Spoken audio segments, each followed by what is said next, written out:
So I'm at a friend's house for the weekend and he has this awesome Rogue pull-up rig, and I actually wanted to use it to test my max because, as you've seen before, my pull-up bar at the home is a little sketchy because, you know, where I missed that stud and whatever, it kind of moves a little bit. So I want to test my max on a more sturdy bar and see how it goes, and he has enough weight for me to do that. So I'm just going to feel it out. It's a bit cold here, and I'm not tall enough to reach the bar, so I have to put a little block up here, and I'm just doing some warm-up reps with body weight to see how I feel.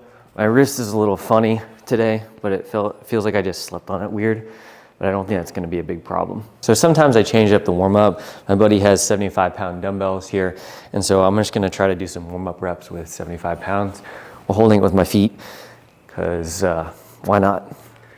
It's a little short, so it's going to feel a little bit awkward, but it's almost like half reps. That'll be good. All right, so I found 135 pounds of weight, and so I'm gonna try to do a rep and see how it feels. During that 75-pound pull-up, my wrist is still feeling a little weird, so I don't wanna put too much pressure on it, especially if I'm gonna be trying to max here. So I'll know after this weight. All right, so 135 pounds. Let's see how it feels.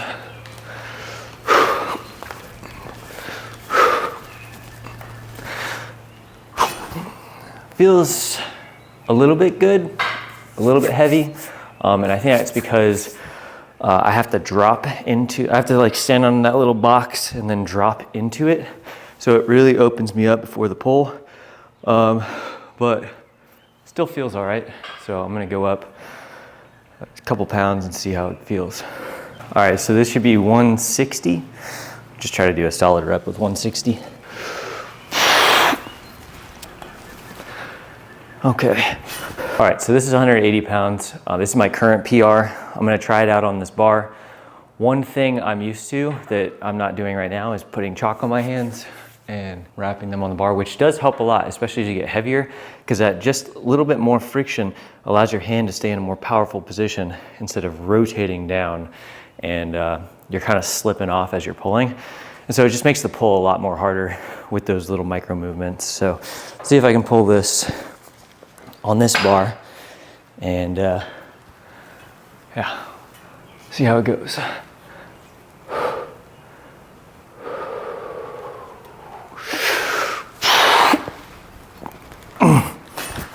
That is not going today.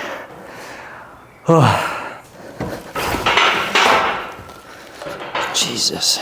So I'm not like crazy disappointed that I couldn't get 180 today.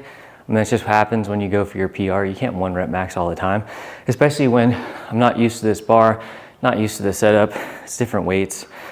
As many excuses I can think of to not be able to pull that today.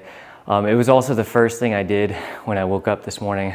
Just woke up, had a little bit of coffee and protein, and then went out here, did a few pull-ups, and then you saw the warm-up. That was pretty much it. So I usually work out in the afternoons where my brain feels a little more awake.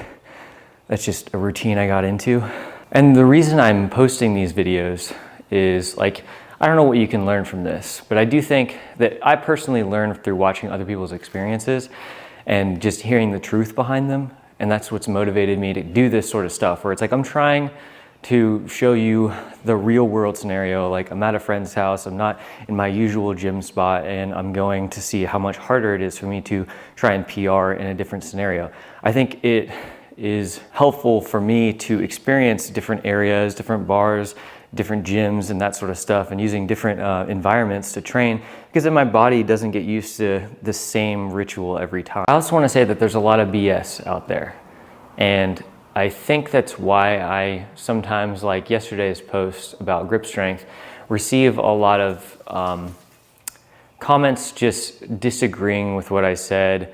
And I want you to know my perspective on that. I want you to know that I don't think that you're wrong. I really don't. I know there's hundreds, thousands, maybe even millions of people that are smarter than me about even what I'm talking about. So if I'm wrong, and I'll admit it, especially when it comes to fitness and health related stuff, because I don't want to be putting out wrong information. Now, when I talk about grip strength and the studies that I read, there is an indicator that grip strength is directly related to and correlates, because I get it. The thing that people were commenting was correlation does not equate to causation, and that's understandable, and I get that. Especially, I went back and read the same studies that I was talking about to try to like understand what that meant, and I think I did misspeak a little bit regarding grip strength is the correlating factor, or like the causation for longevity and health. And I don't think that's the case. I think that grip strength is used as a